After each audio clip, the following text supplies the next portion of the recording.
Ada seseorang bekerja di tempat yang haram, jelas ini haram deh, dan dia akui ini haram, tapi dia nggak mau keluar. Kenapa dia nggak mau keluar? Dia katakan, anak saya 4, Ustaz. Kalau saya keluar, anak pertama bayar kuliahnya gimana? Anak kedua SMA-nya gimana? Harus bayar uang gedung. Maka saya tetap bertahan karena faktor kondisi. Ini bukan sombong loh Ustadz, ini faktor kondisi. Hadirin, enggak. Itu sok pintar. Itu sok pintar. Karena hakikatnya di hadapan kita ada 2 opsi. Opsi yang pertama, matematika kita, logika kita.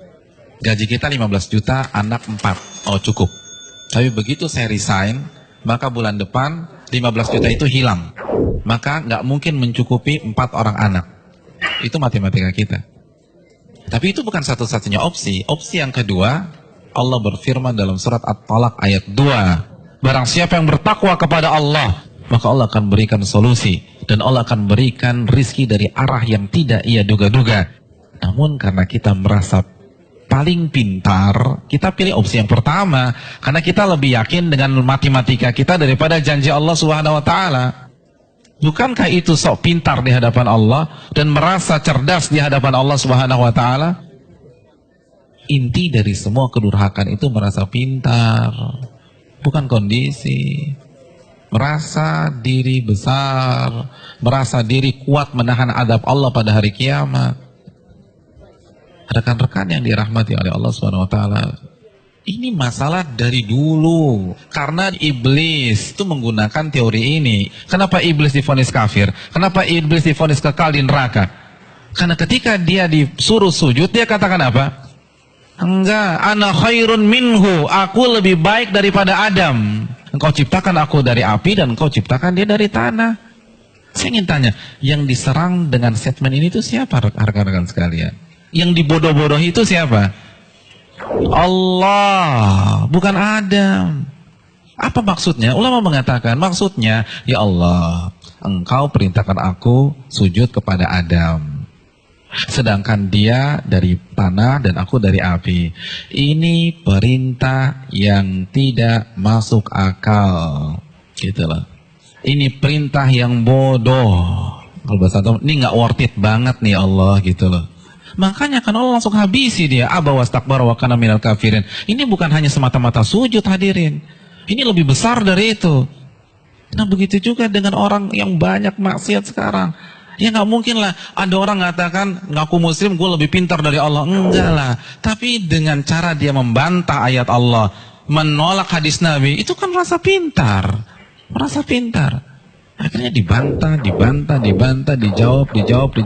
Hadirin, simpel aja, saya kasih 2 contoh dalam masalah ini. Asy-Syu'ara ayat 61, ini jelas. Ketika Allah perintahkan Nabi Musa untuk lari, untuk keluar dari Mesir. Lalu apa yang terjadi? Dan ketika kedua kelompok itu sudah saling melihat, Fir'aun sudah melihat Nabi Musa di hadapannya, dan Musa kalau menoleh sudah melihat Fir'aun. Innalam mudrakun. Maka sebagian pengikut Nabi Musa itu mengatakan kita akan tertangkap. Kita akan tertangkap. Kenapa? Depan laut merah, belakang Fir'aun. Logika main, ketangkap. Matematika main, ketangkap. Lalu apa kata Nabi Musa? Qala kalla, bukan begitu. Inna ma'iya rabbi sayahdin. Sesungguhnya Allah bersamaku dan Allah akan memberikan petunjuk. Maka setelah Nabi Musa berbicara demikian, baru Allah wahyukan anidrib bi'asakal bahra fanfalaqa. Pukulkanlah tongkatmu ke permukaan laut, maka laut pun akan terbelah. Ada 2 sikap yang kontradiksi. Yang satu begitu melihat kondisi real di lapangan, langsung menggunakan akalnya. Kita ketangkep nih. Tapi Nabi Musa enggak. Beliau merasa bodoh di hadapan Allah.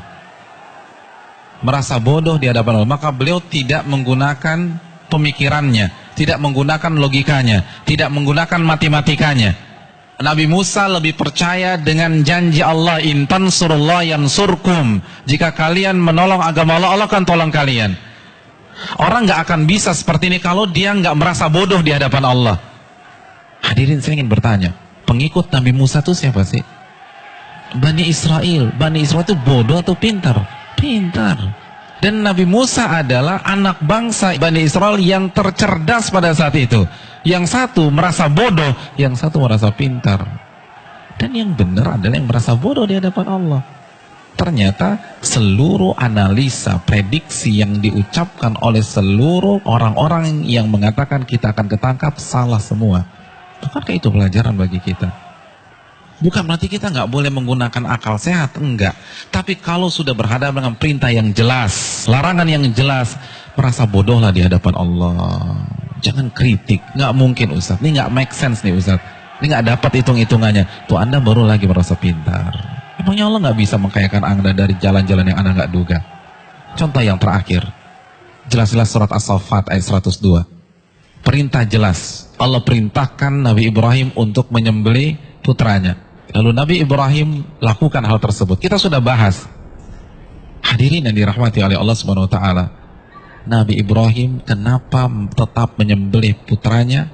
Karena merasa diri bodoh di hadapan Allah. Karena kalau pakai matematika dan logika, itu jelas sudah nggak boleh disembelih. Wong orang terbaik kok.